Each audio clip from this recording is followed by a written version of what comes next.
Thank you very much. First, I'd like to thank our speakers. This is a very intimidating title for a slide to try to wrap up just such brilliant ideas and so many years of experience in entrepreneurship. What I'd like to do is instead continue on with the theme of what Bob had talked about in this pivot, and really it's really the theme of this entire conference, and how that drives the things that we do at the Severino Center.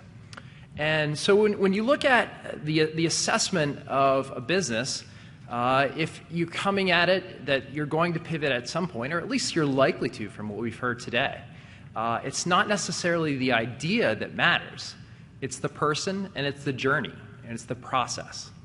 And so that's actually a big idea. If it's not the original idea that somebody's coming at, we're at the Severino Center, we're at this very initial stage of entrepreneurship. So somebody comes up with an idea. I don't have to really judge that idea. I don't want to be that same person who, say, turned down Harry Potter and has to show up in all the entrepreneurship literature as part of that. What we care about is the entrepreneur and getting them started in the journey.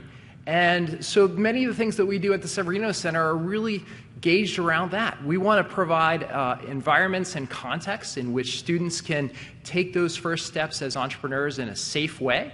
We want to provide support groups that encourage them to go forth and actually talk to customers and test their business model.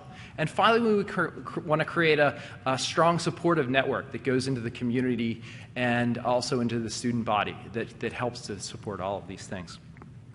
So for the first step, we take people and give them a lot of different opportunities to take that first step as an entrepreneur, put themselves out, and give them that label. It's very helpful to run these contexts because then we know who our customer is. If you've entered the Change the World Challenge, if you've entered the business plan competition, if you've showed up for a coaching session with one of our entrepreneurs in residence, we know about you and we're going to do everything that we can to help you. So taking that first step as an entrepreneur is very important to help us identify who they are so we can know how we can help them. The second part is really the entrepreneurial support group. Prabhat mentioned a little bit earlier with the Foundry. We allocate a certain amount of our budget to food just so that we can get everybody together, have the incentive to come together on a weekly basis, have a conversation about entrepreneurship, have a reoccurring meeting that we can invite external community members to who may be mentors and other things. And we provide within this a framework where they outline what their business is in the context of a business model canvas. It separates a business model into 9 different components. We force them out of the building to talk to customers. This is actually one of the really hard things for engineers, taking that step, getting out of the business to talk to a customer. But we're there as a support group, both to encourage that, but also provide some context and that this is actually what they need to do.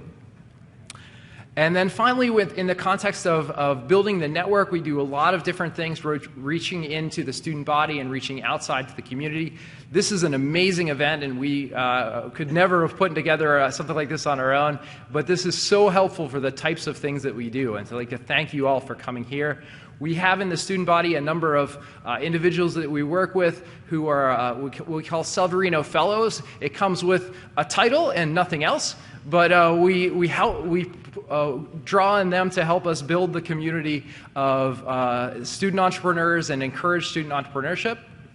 We also have our Entrepreneur in Residence program. Matt Kusick, who you'll hear from later, has just been a tremendous asset, as well as a number of affiliate EIRs. I know Chris Kelly's here. Christine Tate is also one of our affiliate EIRs.